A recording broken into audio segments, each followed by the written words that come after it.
Hello students, मैं आनंद sir स्वागत करता हूं आप सभी का आपके अपने यूट्यूब चैनल साइफाई स्टडी में। स्टूडेंट्स, आज की इस वीडियो में हम लोग कक्षा 10 त्रिकोणमिति के कुछ अनुप्रयोग का प्रश्नावली 9B का पार्ट 2 हल करने वाले हैं।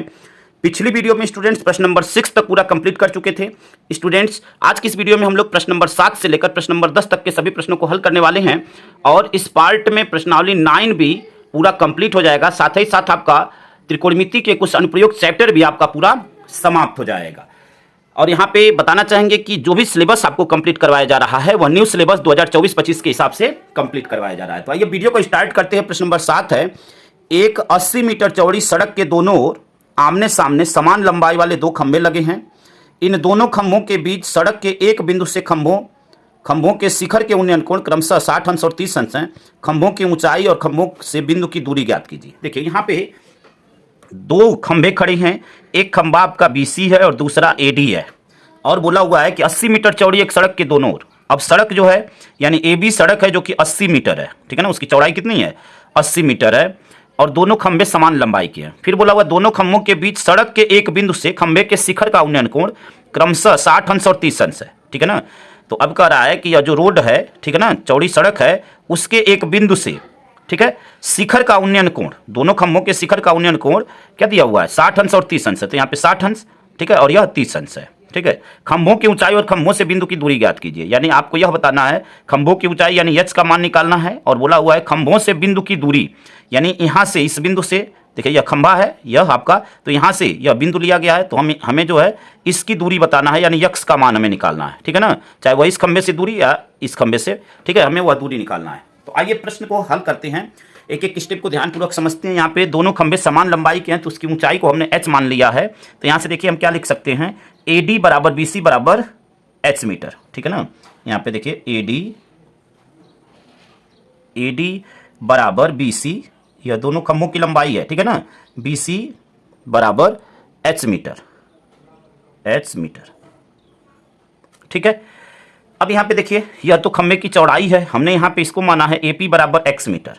यहाँ पे लिखेंगे AP बराबर x मीटर, ठीक है ना, AP बराबर x मीटर। अब यहाँ से एक एक त्रिभुज को लेकर चलते हैं और प्रश्न को हल करते हैं। तो देखिए अगर हम यहाँ पे बात करें त्रिभुज APD में या DAP में, ठीक है ना, तो यहाँ पे देखिए अब लेकर चलते हैं यहाँ पे त्रिभुज, यहाँ पे देखिए त्रिभुज DAP में, यहाँ पे लिखते हैं त्रिभुज DAP में, ठीक है ना।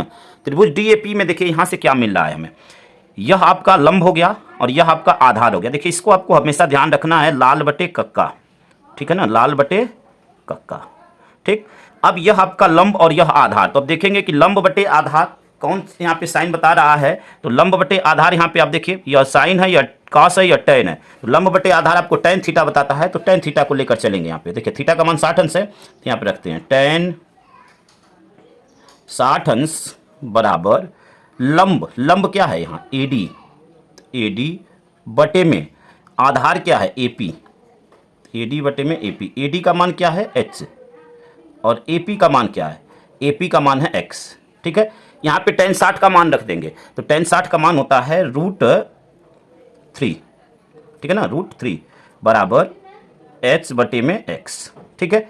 यहाँ से क्रॉस मल्टीप्लाई कर देंगे, ठीक है ना, तिरछा गुणा कर देंगे तो h बराबर क्या हो जाएगा? देखिए यहाँ से इसको हम क्या लिख सकते हैं, या h बराबर x√3, h बराबर x√3, इसको हम समीकरण 1 बना लेते हैं। अब यहाँ पे इस त्रिभुज में लेकर चलते हैं त्रिभुज BCP में, ठीक है ना। तो यहाँ पे लिखेंगे त्रिभुज BCP में, ठीक है ना, त्रिभुज BCP में।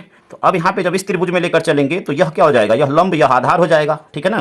तो यहाँ पे भी अब लंब बटे आधार टैन थीटा ही लगेगा, तो यहाँ पे थीटा का मान 30 अंश है, तो यह लिखेंगे यहाँ पे टैन 30 अंश बराबर क्या हो जाएगा, लंब का मान क्या है h बटे में आधार क्या है, आधार आपका है 80 माइनस एक्स, ठीक है ना। डायरेक्ट मान रखते हैं यहाँ पे देखिए 80 माइनस एक्स, हम यहाँ पे √3 का मान रख देंगे, यहाँ पे tan 30 का मान रख देंगे तो वह मान हो जाएगा आपका 1 बटे में √3, ठीक है ना, 1 बटे में √3 बराबर h बटे में क्या हो जाएगा 80 और माइनस x, ठीक है ना।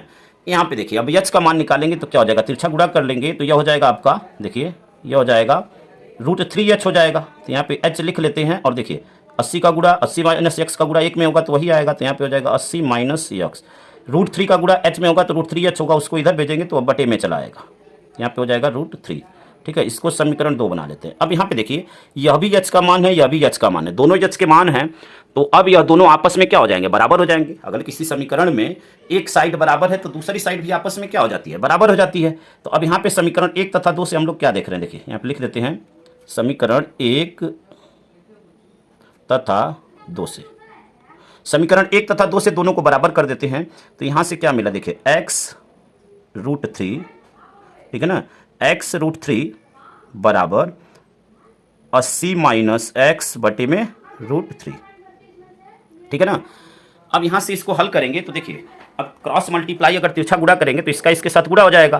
तो √3 का जब गुणा होगा तो वह क्या हो जाएगा, रूट हट जाएगा और यह हो जाएगा 3x। यहाँ पे देख लीजिए, देखिए यह क्या हो जाएगा 3x, ठीक है ना। √3 का गुणा होगा तो रूट हट जाएगा और यह 3 हो जाएगा। यह 3x बराबर 80 माइनस x का पक्षांतर कर लेंगे तो देखिए इधर माइनस में इधर आएगा तो प्लस में हो जाएगा। तो यह 4x बराबर 80, हमें x का मान चाहिए तो 4 बटे में चला जाएगा तो यहाँ से क्या आ जाएगा 20 आ जाएगा, यानी x बराबर क्या आ गया 20, ठीक है ना, x बराबर 20।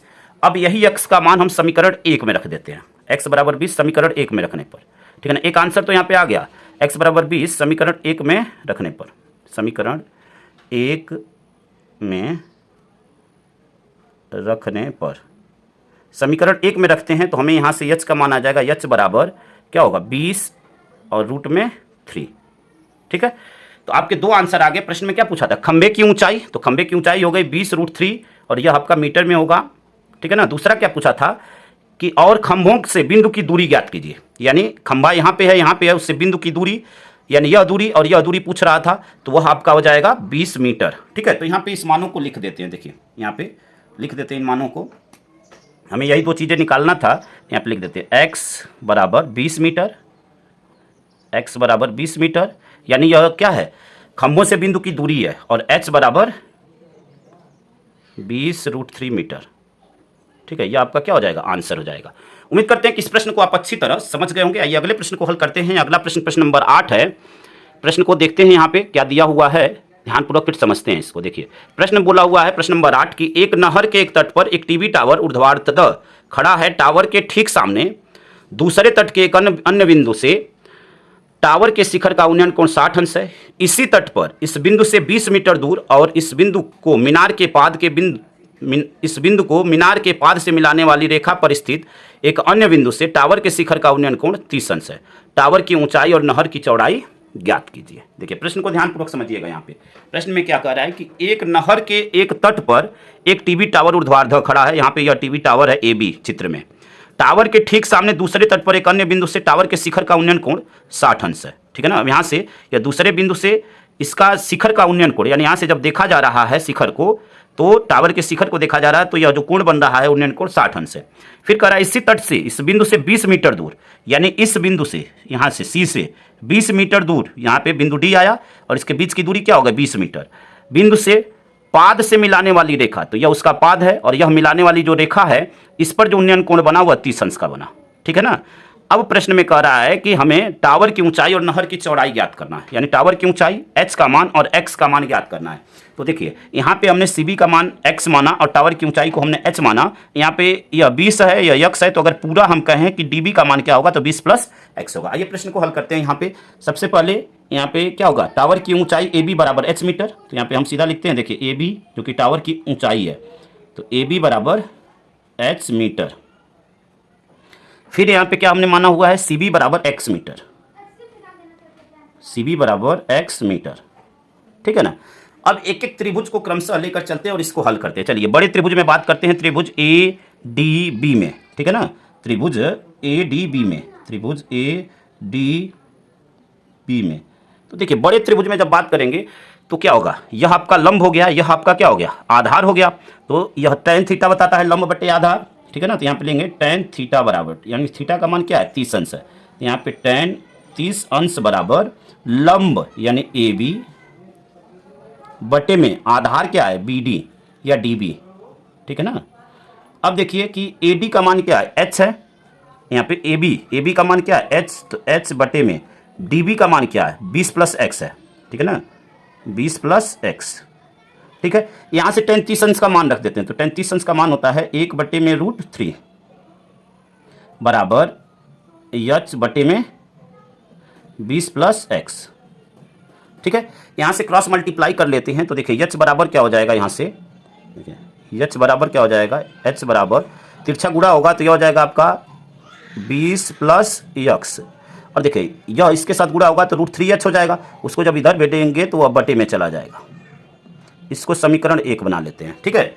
अब आइए दूसरे वाले को लेकर चलते हैं, दूसरे त्रिभुज में बात करते हैं, छोटे वाले में त्रिभुज ACB में, ठीक है ना, त्रिभुज ACB में, तो यहाँ पे त्रिभुज ACB में, ठीक है ना। त्रिभुज ACB को जब लेकर चलेंगे तो यह भी क्या है, यह लंब और यह आधार, तो लंब बटे आधार यानी tan थीटा, तो यहाँ पे tan 60 अंश बराबर लंब, यानी लंब का मान क्या है h है, ठीक है ना, h बटे में आधार क्या है इसके लिए CB का मान है x, ठीक है। tan 60 का मान होता है आपका, tan 60 का मान √3, ठीक है, तो √3 बराबर h बटे में x, यहाँ से क्रॉस मल्टीप्लाई कर देंगे तो यहाँ से क्या हो जाएगा, देखिए h बराबर क्या हो जाएगा x √3, ठीक है ना, h बराबर x √3। इसको समीकरण 2 बना लेते हैं। अब देखिए समीकरण 1 और 2 में इसका लेफ्ट हैंड साइड बराबर है, दोनों h का मान है, तो इन दोनों इसके राइट हैंड साइड भी आपस में बराबर हो जाएंगे। तो अब यहाँ से यही काम करेंगे, देखिए समीकरण 1 तथा 2 से, जैसे पिछले प्रश्न में हुआ है, ठीक है ना, यहाँ पे लिखेंगे समीकरण 1 तथा 2 से, समीकरण 1 तथा 2 से। अब इसको बराबर करते हैं, तो देखिए समीकरण 1 तथा 2 से, समीकरण 1 क्या है 20 प्लस एक्स √3, 20 प्लस एक्स बटे में √3, और समीकरण 2 में मान क्या है x √3, ठीक है।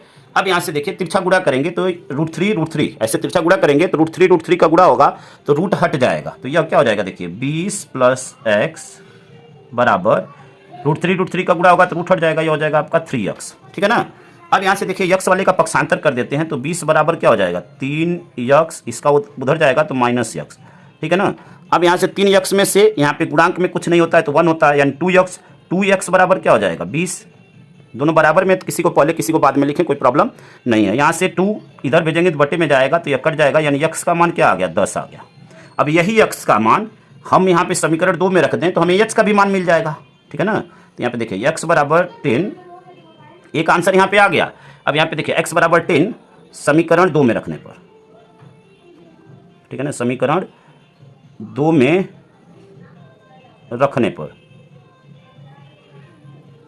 तो समीकरण 2 में रखते हैं तो देखिए h बराबर क्या हो जाएगा, x का मान 10 आया है तो यह 10 और रूट में 3, और यह किस में आएगा मीटर में, ठीक है। प्रश्न में हमें क्या बोला हुआ था, टावर की ऊंचाई, तो टावर की ऊंचाई हो गई 10 √3, ठीक है ना, 10 और करड़ी में 3 मीटर, और हमें दूसरा क्या पूछा हुआ था, नहर की चौड़ाई, यानी यह x का मान पूछ रहा था, तो x का मान आपका आ गया 10 मीटर, ठीक है ना। इन दोनों मानों को लिख देते हैं, यहाँ पे देखिए, यहाँ पे दोनों मानों को लिख देते हैं। पहला आपका h पूछा हुआ था, यानी टावर की ऊंचाई, तो h बराबर 10 और रूट में 3 मीटर, ठीक है। दूसरा आपसे पूछा हुआ था नहर की चौड़ाई, तो इसको हमने नहर की चौड़ाई माना हुआ था, तो x बराबर हो गया आपका 10 मीटर, यही आपका क्या हो गया आंसर हो गया, ठीक है। उम्मीद करते हैं कि दोनों प्रश्नों को आप अच्छी तरह समझ गए होंगे। आइए अगले प्रश्न को हल करते हैं स्टूडेंट्स। अगला प्रश्न आपका प्रश्न नंबर 9 है, 1.2 मीटर लंबी एक लड़की भूमि से 88.2 मीटर की ऊंचाई पर एक क्षैतिज रेखा में हवा में उड़ रहे गुब्बारे को देखती है। किसी भी क्षण लड़की की आंख से गुब्बारे का उन्नयन कोण 60 अंश है, कुछ समय बाद उन्नयन कोण घटकर 30 अंश हो जाता है। इस समय अंतराल के दौरान गुब्बारे द्वारा तय की गई दूरी ज्ञात कीजिए। अब यहाँ पे आइए प्रश्न को समझते हैं ध्यानपूर्वक। देखिए प्रश्न में यहाँ पे यह फिगर आपको बुक में भी दिया हुआ है, तो यहाँ से क्या है यह समझिए। यहाँ पे बोला हुआ है कि 88.2 मीटर की ऊंचाई पर गुब्बारा उड़ रहा है, यानी जमीन से, ठीक है ना, जमीन से 88.2 मीटर की ऊंचाई पर यहाँ पे आप देख रहे हैं गुब्बारा उड़ रहा है दोनों साइड, ठीक है। अब कह रहा है कि किसी भी क्षण लड़की की आंख से गुब्बारे का उन्नयन कोण 60 अंश है। यह लड़की की स्थिति है, देखिए यहाँ पे यह लड़की खड़ी है 1.2 मीटर की, ठीक है ना, 1.2 मीटर की यह लड़की है, ठीक है। और यह पूरी ऊंचाई दिया हुआ है, यानी लड़की सहित जो है यह पूरी ऊंचाई दिया हुआ है जमीन से। यह जमीन वाला पोर्शन है, यह जो लाइन हमने दिखाया हुआ है एरो वाली, यह जमीन से पूरी ऊंचाई गुब्बारे तक की वो 88.2 है, अब यहाँ से बोला हुआ है कि लड़की की आंख के गुब्बारे का उन्नयन कोण 60 अंश और कुछ समय बाद उन्नयन कोण घटकर 30 अंश हो जाता है। अब इस अंतराल के दौरान गुब्बारे द्वारा तय की गई दूरी ज्ञात करना है। तो आइए प्रश्न को अब यहाँ पे हल करते हैं। यहाँ पे देखिए, जब यह टोटल ऊंचाई, ठीक है ना, जमीन से लेकर और गुब्बारे तक की ऊंचाई 88.2 है और हमसे क्या पूछ रहा है, गुब्बारे द्वारा तय की गई दूरी, यानी इस बिंदु से, अगर हम कहें कि इस बिंदु से गुब्बारे की ऊंचाई, यानी यहाँ से यहाँ तक की दूरी क्या होगी।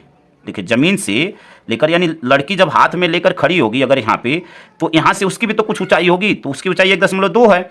यानी इस बिंदु पे अगर वह लड़की खड़ी हो ऐसे, तो यहाँ से लेकर और इस बिंदु तक की हम ऊंचाई को लेंगे, क्योंकि लड़की की भी तो ऊंचाई कुछ है। तो हम टोटल, हमें ऊंचाई दिया हुआ है जमीन से लेकर और गुब्बारे तक की ऊंचाई, और हमें यहाँ से लेकर यहाँ तक की ऊंचाई चाहिए। तो हम टोटल में से लड़की की ऊंचाई को माइनस कर देंगे तो हमें यह दूरी पता चल जाएगी। तो यहाँ से देखिए, हम ईडी बराबर क्या लिख सकते हैं, ईडी बराबर 88.2 माइनस 1.2। यह माइनस होगा, देखिए क्या हो जाएगा, 2 में से 2 गया 0 और 88 में से गया 87, ठीक है ना। 87.0 होगा, दशमलव के बाद 0 की कोई वैल्यू नहीं होगी, तो यह 87.2 मीटर, यहाँ पे 87 मीटर, ठीक है ना, यह हो जाएगा आपका। अब यहाँ से देखिए, एक एक कोण को हम लोग लेंगे और इसको हल करते हैं। यहाँ से देखिए, अब यहाँ पे देखिए, हमें ज्ञात क्या करना है, यह जानना जरूरी है, ठीक है ना। तो हमें यहाँ पे BD का मान ही ज्ञात करना है, यह मान हमें ज्ञात करना है BD का, यह दूरी हमें ज्ञात करनी है, ठीक है। तो अब आइए प्रश्न को यहाँ पे हल करते हैं और एक एक स्टेप को यहाँ पे हल करके और मान ज्ञात करते हैं। तो देखिए, अगर यहाँ पे हम इस त्रिभुज में बात करें, यानी त्रिभुज CDE में, ठीक है ना, तो अब यहाँ पे CDE में तो यह लंब हो जाएगा, यह आधार हो जाएगा, ठीक है। तो लंब बटे आधार आपका tan थीटा बताता है। तो यहाँ पे लिखेंगे, देखिए त्रिभुज क्या लिख सकते हैं, DCE में, ऐसे भी लिख सकते हैं DCE में। तो यहाँ पे देखिए, यह लंब हो जाएगा, यह आधार हो जाएगा नीचे वाला, ठीक है। तो अब यहाँ पे लंब क्या होगा, ED उसका लंब होगा। तो यहाँ पे लिखते हैं, देखिए tan 30 अंश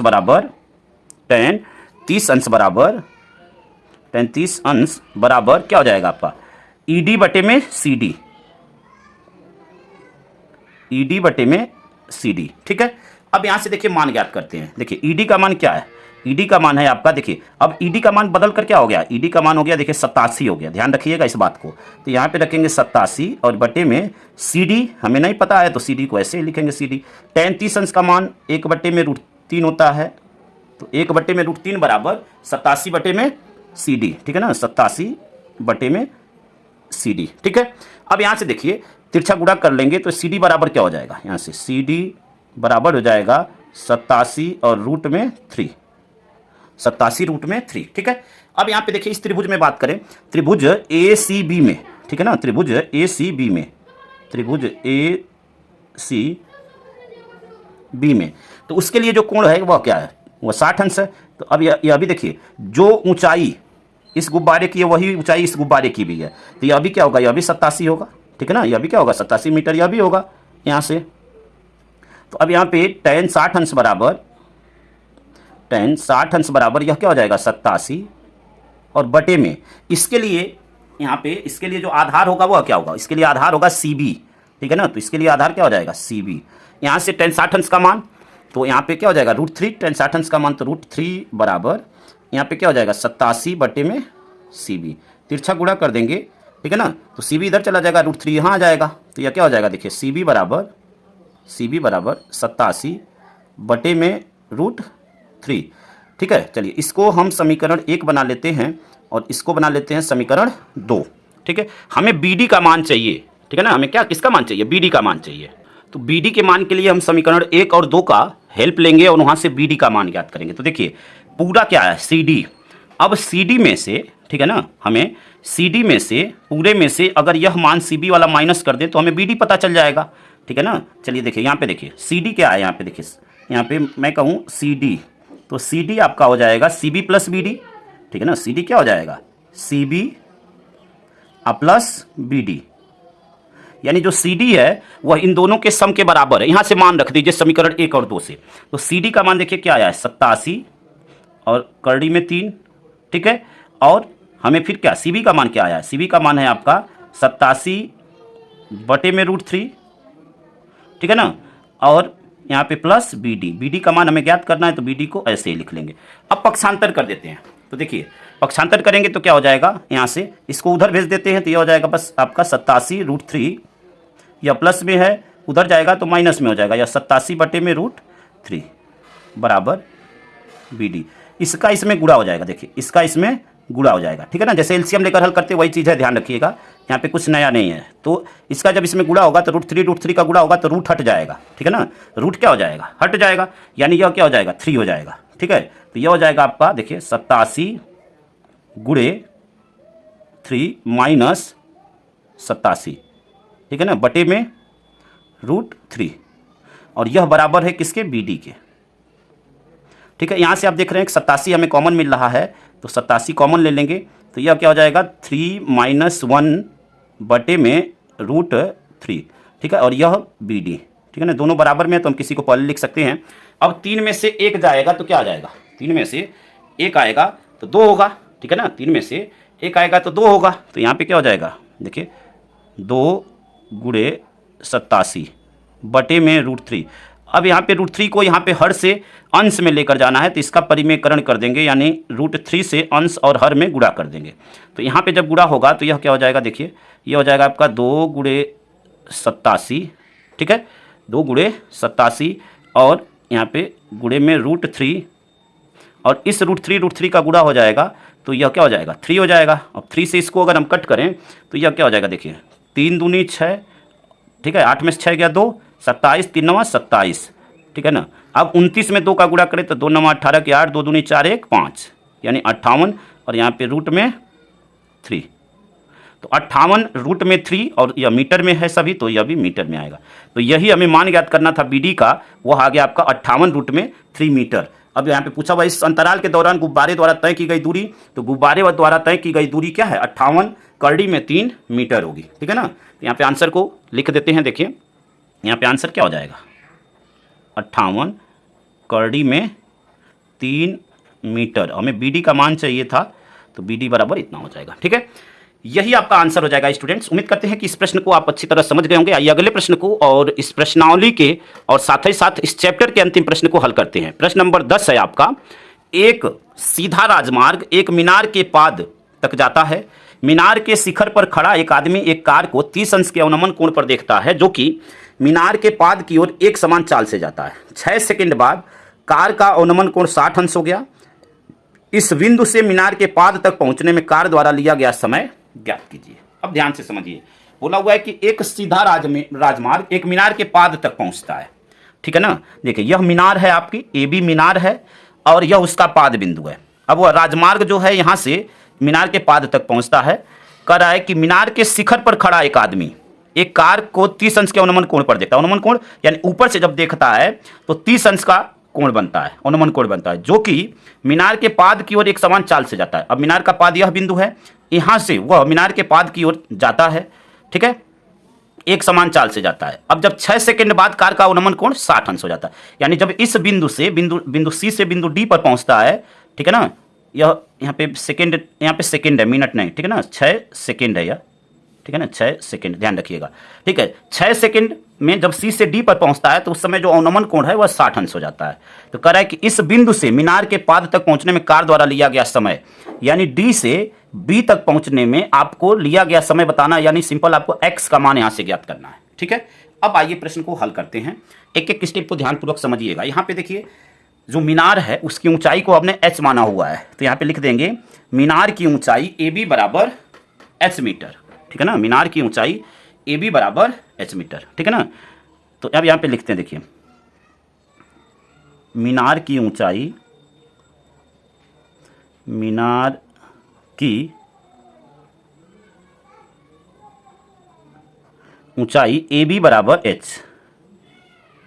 AB बराबर h, ठीक है। अब यहाँ से देखिए, यहाँ से और हमने क्या माना, BD बराबर x माना हुआ है, तो यहाँ पे लिख देंगे BD बराबर x, ठीक है ना। अब यहाँ से चलिए, दो त्रिभुज बन रहे हैं, दोनों त्रिभुजों को क्रमशः लेकर चलेंगे और हल करेंगे, ठीक है ना। तो यहाँ पे पहले बात करते हैं बड़े त्रिभुज में, यानी त्रिभुज ACB में। तो यहाँ पे लिखते हैं, देखिए त्रिभुज ACB में, तो देखिए यह लंब है और यह आधार है, यह लंब और यह आधार। तो लंब बटे आधार आपका tan थीटा बताता है, तो यहाँ पे लिखेंगे tan 30 अंश। बड़े त्रिभुज के लिए थीटा का मान क्या है, 30 अंश है, तो tan 30 अंश बराबर लंब, तो लंब उसके लिए क्या है AB, और आधार, आधार क्या है CB, AB का मान क्या है H बटे में CB का मान क्या है, देखिए CB का मान पूरे के लिए क्या है 6 + x, 6 + x, ठीक है ना। अब यहाँ पे देखिए कि tan 30 अंश का मान क्या होता है 1 बटे में √3 होता है, तो 1 बटे में √3 बराबर H बटे में 6 + x, ठीक है ना। तिरछा गुणा कर देंगे, देखिए तिरछा गुणा करेंगे तो यह क्या हो जाएगा H√3 हो जाएगा, यहाँ से लिख देते हैं, देखिए H√3, तो हमें H के रूप में इसको समीकरण बनाते हैं तो यह हो जाएगा आपका 6 + x, इसके साथ गुणा होगा तो H√3 हो जाएगा, उसको जब उधर भेजेंगे तो यह बटे में चला जाएगा। इसको समीकरण 1 बना लेते हैं। अब चलिए छोटे वाले त्रिभुज में बात करते हैं, यानी त्रिभुज ADB में, ठीक है ना। तो अब यहाँ पे लिखेंगे त्रिभुज ABD में, चलिए चाहे ADB में बातें कहिए, ADB में, ठीक है। अब वहाँ पे कोण क्या बन रहा है 60 अंश बन रहा है, तो यहाँ पे लेंगे tan 60 अंश, tan 60 अंश बराबर लंब तो यही रहेगा AB, और उसके लिए आधार क्या हो जाएगा, आधार हो जाएगा BD, ठीक है ना। आधार क्या हो जाएगा BD, AB का मान है H और BD का मान है x, यहाँ से 60 अंश का मान होता है tan 60 अंश का मान √3 बराबर H बटे में x, ठीक है। यहाँ से देखिए यहाँ H बराबर क्या हो जाएगा, यहाँ पे क्रॉस मल्टीप्लाई कर देंगे तिरछा गुणा तो x√3। अब यहाँ पे देखिए इसको समीकरण 2 बना लेंगे, समीकरण 1 और 2 से देख रहे हैं कि दोनों h का मान है और किसी भी समीकरण का एक पक्ष बराबर होता है, दूसरा पक्ष भी आपस में क्या हो जाता है बराबर हो जाता है। तो यहाँ से यह दोनों समीकरण 1 और 2 से दोनों h के मान है तो बराबर हो जाएंगे, ठीक है ना। तो अब यहाँ पे देखिए समीकरण 1 तथा 2 से यहाँ पे लिखेंगे समीकरण 1 तथा 2 से, तो दोनों मानों को अब बराबर कर देते हैं यहाँ से। तो देखिए बराबर करेंगे तो क्या हो जाएगा, यहाँ पे 6 + x बटे में 3, 6 + x बटे में √3 बराबर x√3, ठीक है ना। तिरछा गुणा कर देंगे तो देखिए 3 का गुणा जब इस √3 का गुणा इस √3 में होगा तो रूट हट जाएगा, यह सिंपल क्या हो जाएगा 3 हो जाएगा। तो यहाँ से इसको क्या लिख सकते हैं 6 + x बराबर यहाँ पे √3 का गुणा होगा तो रूट हट जाएगा 3x हो जाएगा, ठीक है। पक्षांतर कर देते हैं, इस x का इधर पक्षांतर कर देंगे तो 6 बराबर हो जाएगा 3x - x, ठीक है, 3x - x, ठीक। अब 3x में से देखिए यहाँ पे गुणांक में कुछ नहीं होता है तो 1 होता है, तो 3x में से 1x जाएगा तो यह हो जाएगा आपका 2x, तो 2x बराबर हो गया 6। हमें x का मान चाहिए तो यहाँ से 2 इधर आएगा तो बटे में चला जाएगा, यानी 2 × 3 = 6, तो x बराबर हो गया 3, ठीक है ना, x बराबर 3। और यह क्या आपसे पूछा हुआ है समय, तो यह समय है तो इसको हम लोग क्या लिख देंगे सेकेंड, ठीक है ना, क्या हो जाएगा सेकेंड, ठीक है। यही आपका क्या हो जाएगा आंसर हो जाएगा। यहाँ पे देखिए लिख देते हैं 3 सेकेंड, यही आपका क्या हो जाएगा आंसर हो जाएगा। तो यहाँ पे लिख देते हैं 3 सेकेंड, ठीक है। तो इसी के साथ ही स्टूडेंट्स यह पूरा प्रश्नावली साथ ही साथ यह चैप्टर आपका, ठीक है ना, चैप्टर 9 आपका पूरा कंप्लीट हो गया। उम्मीद करते हैं कि प्रत्येक पॉइंट आपको समझ में आया होगा। फिर भी अगर आपके मन में कहीं पे प्रश्न है, कहीं पे डाउट है तो आप हमें कमेंट कर सकते हैं। और स्टूडेंट्स यहाँ पे इस चैनल पे आपके क्लास 10th के मैक्सिमम चैप्टर कंप्लीट कर दिए गए हैं। अब गिने चुने आपके 2 या 3 चैप्टर बचे हुए हैं जो कि बहुत जल्दी ही कंप्लीट हो जाएंगे। तो अधिक से अधिक मात्रा में वीडियो को देखें और अपने दोस्तों तक शेयर करें ताकि अन्य विद्यार्थियों की भी हेल्प हो सके। धन्यवाद। जय हिंद, जय भारत, वंदे मातरम।